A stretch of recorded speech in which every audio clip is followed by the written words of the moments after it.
May alam kami tungkol sa isang bunker daw nung panahon ng KOG siege dahil kapag nahanap daw nila si Pastor, babahan ng pera at may bahagi kami doon. Ang bunker ang pangunahing hinahanap kaya pinuntahan nila ang lahat ng mga posibleng lugar. Ngunit sa katotohanan, wala talagang bunker sa Kingdom, lalo na sa Central Headquarters. Ang mga updates tungkol sa mga ito ay galing sa kasalukuyang PNP Chief General Nicolas Torre na siyang namumuna sa bawat meeting namin at nagtatanong tungkol sa lokasyon ng bunker. Kasama Ako, pati yung PNP chief. Edward Masayon alias Jackson na pumasok sa Kingdom compound na nagkunwaring pulis dahil siya daw ang nakakaalam kung saan ang bunker.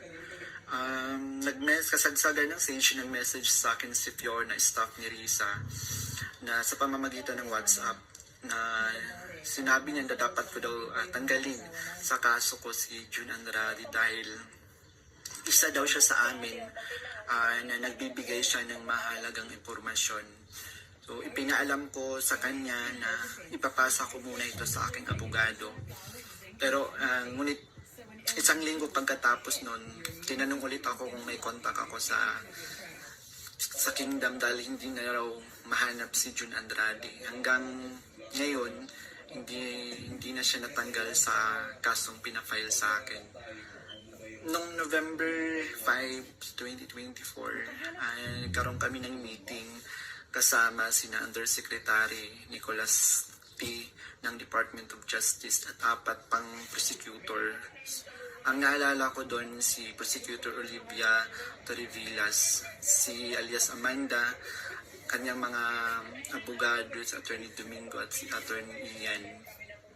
3 representative from NBI, 2 lawyer at 1 agent. Ang sabi ni Yusek sa amin, bawat isa sa amin na nag-witness sa Senate investigation na ginawa ni Risa ay may naka-assign na mga administrator ng Kingdom na kakasuhan namin. Mayroon Ako, pati DOJ naman. 1 million pesos kung magfa-file kami ng kaso laban sa kanila upang tuluyan na daw masira at mawala ang Kingdom at makuha na nila yung mga ari-arian ni Pastor at ng Kingdom. So sa akin, naka-assign yung 2 administrator na sina Eleanor Cardona at si Marlon Rosete. Pati na rin yung 2 key person ng seminary na si Cristina San Pedro at si Hannah Jane Sancho. May 2 minister, si Carlo Catiil at si Rico Mandin at coordinators na si Grace Mandin at si Corazon Dupalag. At yung kay alias Jackson naman, yung naka-assign sa kanya yung mga lalaking administrator, katulad nila Marlon Nacobo, nasali si Sister Elizabeth Carion, and kay alias Jerome naman, naka-assign sa kanya yung mga administrator ng mga babae na sina Neneng Lizada at si Teresita Dandan.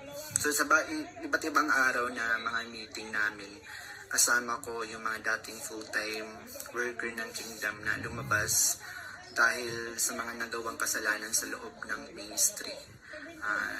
Doon sina Arlene Stone at Anla Girder na parehong sumasali through Zoom mula sa US na tinutulungan sila ng FBI. Si Regina Arevalo naman na siyang scriptwriter ng karamihan ng mga binabasa namin sa Senate hearing. Pati na rin yung mga kasama kong mga fake witness na sina Tirao alias David, si Edward Masayon alias Jackson, si Juar Olimba alias Jerome, si Renita Hernandez, si Brenda Portugal alias Amanda, kasama yung Chief of Staff ng Office ni San Risa na si Attorney J. Becama at yung staff na si Fiona at si Faye. So hanggang sa ngayon, paggawa ko ng affidavit, patuloy ang surveillance at mga planong raid sa mga ari-arian ng Kingdom, kabilang ang mga Kingdom Light Congregation sa iba't ibang bahagi ng Pilipinas, yung Seminary Building sa Makati, yung KOG Central Headquarters sa Davao. Bukod dito, tinatarget din yung mga anak ng mga full-time workers bilang mga biktima daw ng human trafficking at child abuse. Ngayon po ay lumalabas ako upang ilahad ang katotohanan na ang lahat ng ito ay gawa-gawang kaso at plano lamang pabagsakin si Pastor at ang buong Kingdom Ministry at kunin ang kanilang mga ari-arian.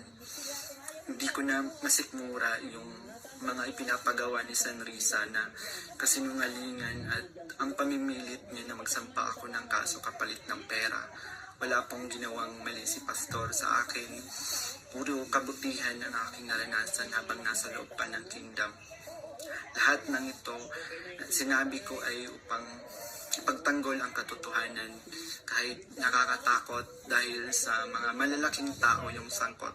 Pero ito na yung panahon upang tumindig para sa katotohanan at humihingi ako ng tawad sa Kingdom family, lalo na kay Pastor Apollo Kibuloy sa mga